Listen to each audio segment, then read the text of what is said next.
பிரைஸ்லா இன்றைய நாளிலும் ஆண்டவர் நம்மோடு இடைப்படுகிற வார்த்தை பிலிப்பியர் 4 அதிகாரம் 7 எல்லா புத்திக்கும் மேலான தேவ சமாதானம் உங்கள் இருதயங்களையும் உங்கள் சிந்தைகளையும் கிறிஸ்துவுக்குள்ளாக காத்துக்கொள்ளும். ஆமேன். இன்றைக்கு ஆண்டவர் நமக்கு தருகிற மிகப்பெரிய ஆசீர்வாதம் தேவ சமாதானம். இந்த உலகத்திலேயே நமக்கு மிக விலை உயர்ந்த ஒரு ஆசீர்வாதம்னு பார்த்திங்கன்னா அது சமாதானம். காசோ பொருளோ வீடோ நகையோ வேறு எந்த ஒரு உலக பிரகாரமான காரியங்களை நீங்கள் எடுத்துக்கிட்டாலும் எது நம்மக்கிட்ட நிறைந்து இருந்தாலும் அந்த சந்தோஷம் சமாதானம் இல்லைன்னு சொன்னால் நம்ம எவ்வளோ பெரிய கோடீஸ்வரங்களாக இருந்தாலும் சரி, நம்ம எவ்வளோ பெரிய அதிகாரிகளாக இருந்தாலும் சரி, நம்ம ஒன்றுமில்லாதவர்கள் தான். தேவனுடைய சமாதானம் நம்ம மனசில் ஒரு நிறைவான சந்தோஷம், ஒன்றுமே இல்லாது இருக்கிற ஒரு மனுஷன் கூட சந்தோஷமாக சமாதானமாக இருக்கிறான் அப்படின்னு சொன்னால் அவன்தான் உலகத்திலேயே பெரிய பணக்காரங்களாக கருதப்படுவாங்க. ஏன்னா மனதளவில் இருக்கக்கூடிய சந்தோஷம் சமாதானம் இன்றைய காலகட்டத்தில் எல்லாரிடத்துலையும் குறைந்து காணப்படுகிறது. ஏதோ ஒரு காரியத்துக்காக ஏதோ ஒரு தேவைக்காக அலைந்து திரிந்து கொண்டு இருக்கிற ஒவ்வொரு நிமிடமும் எதிர்காலத்தை குறித்து கவலைப்பட்டு என்னென்ன காரியங்கள் எல்லாமோ சிந்தித்து கொண்டு இருக்கிறோம்.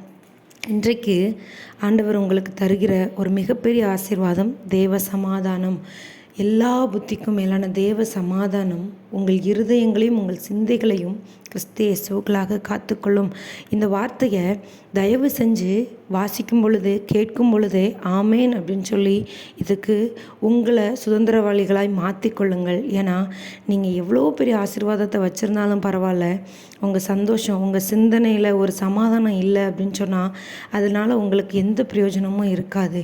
உங்கள் சிந்தனை சமாதானத்தோடு இருக்குமே என்று சொன்னால் நீங்கள் இன்னும் வளர்வதற்கு அது ஒரு மிகப்பெரிய உறுதுணையாக இருக்கும். அதனால் இது கிறிஸ்து இயேசுவுக்குள்ளாக காத்துக்கொள்ளும். உங்களுக்கு ஆண்டவர் தருகிற ஆசீர்வாதம்.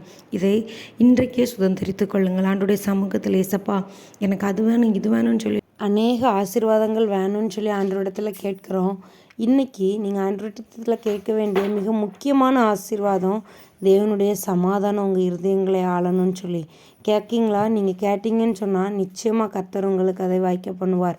நீங்கள் இன்றைக்கி ஆண்டவரிடத்தில் கேட்கும் பொழுது நிச்சயமாக அவர் உங்கள் இருதயங்களில் சமாதானத்தையும் உங்கள் சிந்தைகளில் சந்தோஷத்தையும் சமாதானத்தையும் அருளி செய்கிற தேவனாக இருக்கிறார். உங்களுக்கு வாக்கு கொடுப்பேன் தருவேன் என்று வாக்கு கொடுத்த தேவன் நிச்சயமாய் உங்களுக்கு தருவார். God bless you.